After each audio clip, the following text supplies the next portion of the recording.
I'd like to introduce our next speaker. His name is Mark Skoda. He's been very involved in the planning of this event, and I'm sure he's got some great things for us to hear. Thank you. All right, let's make sure that, can y'all hear me out there? I think we'll have to go to the other speaker. I'm going to go to the wired speaker, okay? All right. This actually looks pretty cool, but it doesn't work that well, does it?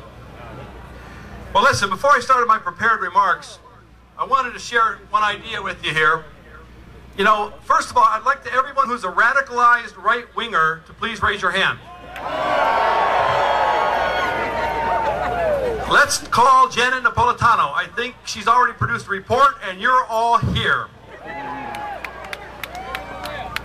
You know, it's amazing to me that when our government finds that people who care passionately about an issue are of a risk greater than the people in the Taliban or the Islamic Radical or the Iranians. But you people have been labeled because of your effort to organize and to talk about what you believe in and being labeled radical. If that's radical, I'm right with you. And I love being radical. Amen. Now, I'm not going to read a speech to you. We can all do that pretty well. But I want to talk about a few things today. And let me say this. Our fundamental challenge in this country has not been about people working hard. Not about people caring about their families. No one goes to work in the morning, kisses their spouse goodbye, and says, I'm going to work to fail. The fact of the matter is we've been too busy working. Those of us who work hard, take care of our families, show up at our church or synagogue, and ultimately go home at night to sit on our couch and perhaps yell at the TV. Well, that's about time to stop. And this movement, this Tea Party effort, is a process by which we will cease sitting in the couch and make our voices heard.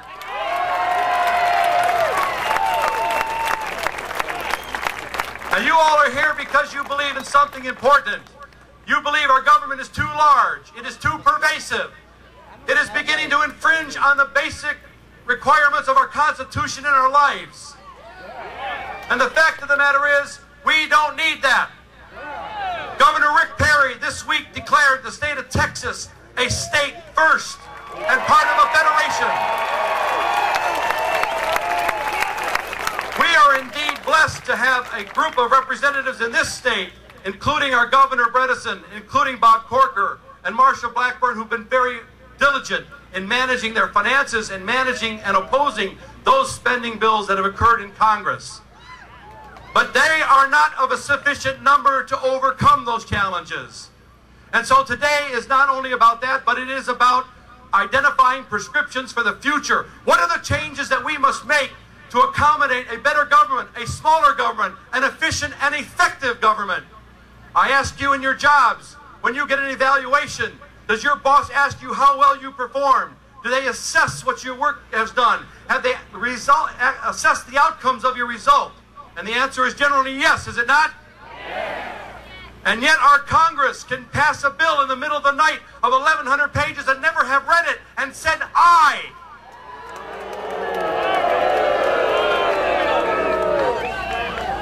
Now our president in this current administration has invested heavily, as he said. He's spending us into the poorhouse. The previous administration was not much better, frankly. And I am disappointed to say that while I am also a Republican, I am also a financial conservative. And the fact of the matter is our representatives have been spending money like it's theirs, not ours. We've also heard that these tea parties are nothing more than a fad, that they'll pass. I say no. That's why we've asked you to register. That's why we've asked you to be part of a movement, a part of an effort to change the Congress, to change the kinds of regulations, the taxes, and the fiscal responsibility that we expect as nation builders, as people who pay their taxes. Now, we've also been accused as fiscal conservatives of not having alternatives, and I'm going to offer you a few prescriptions for change. An idea certainly that may be contrary to the current administration's efforts, but one that perhaps is no less important. Assuming the Bush tax cuts expire in 2010, the base tax rate will be 39.5% for the highest earners. I suggest that all we do is try to meet those people to the north of us, that would be Canada for those in Rio Linda, who who pay a maximum tax rate of 35%, and we'd still be 2% over those people to the south, the Mexicans, who pay 33%. The fact of the matter is, an indecisive government who is penalizing us for taxes creates aberrant behavior, and those behaviors will defer and, in fact, reduce the vitality of this economy. Secondly, I suggest to you that as it relates to those things that pertain to our own investment structures, how many here have seen their 401ks go up in the past few months? Well, the fact of the matter is you are invested in the companies and these CEOs who've been made out to be perpetrators, who've been made out to be evil. The fact of the matter is we have invested in each other. As that great old movie, It's a Wonderful Life, said, you're invested in the house, you're invested in the bank, you're invested in the streets. The fact of the matter is, ladies and gentlemen, we are invested in America first, and we have a right to say how our money is spent.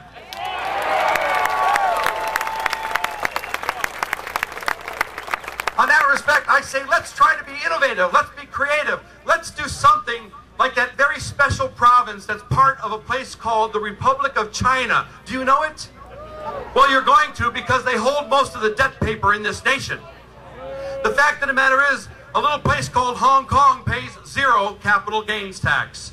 Why don't we get down to 0, and perhaps all of you who have money to invest will buy those foreclosed houses, fix them up, rent in with somebody who's in need, and when you can flip them and make a profit, you'll too earn money.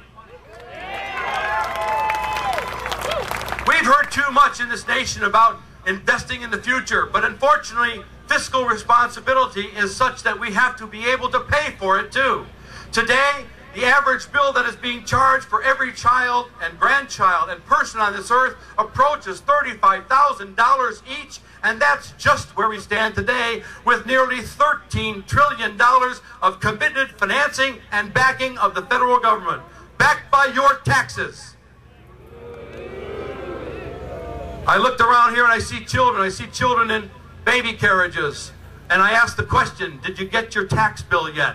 No, not your April 15th tax bill, but the IOU that you're going to pay for the rest of your life and the life of your children. It's been stated by the Budget Office, the Congressional Budget Office, that we will be paying nearly $800 billion. That's B. The fact of the matter is you don't hear that word much anymore because we change it with a T for trillion now. We're focused on adding trillions, not billions. $800 billion a year will go from the Treasury just to pay the debt. The fact of the matter is we're about to see hyperinflation on this spending that we've never seen before, and the value of the goods and services that we do earn will be worth less. I ask you this very fundamental question. You as a people have to understand clearly, and we as a people have to understand clearly what our government is doing. We have to involve ourselves in a way daily that ensures they understand what our expectations are about their behaviors, about their spending, and most importantly, about our money.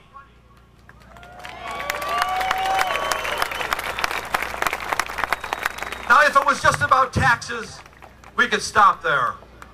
But the fact is, fiscal policy influences other policy. Energy, social policies, education, health care.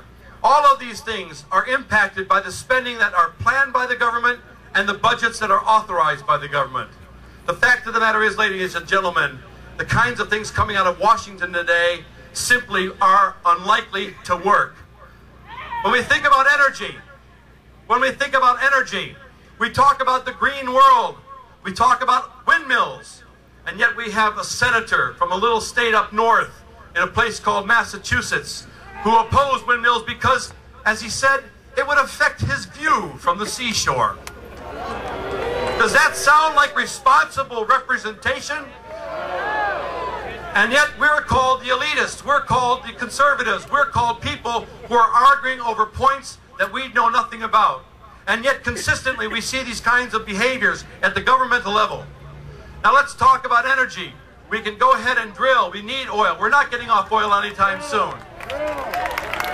We hear in the current administration's approach for energy that they're going to incentivize all sorts of green efforts. The fact of the matter is, ladies and gentlemen, oil drives this economy. We're not getting it off anytime soon. We have sufficient natural resources from Anwar to offshore. 11 billion barrels barrels of recoverable oil in shale in this Midwest of our country. Amen. And let me talk about simple ideas. Let me talk about simple ideas. We can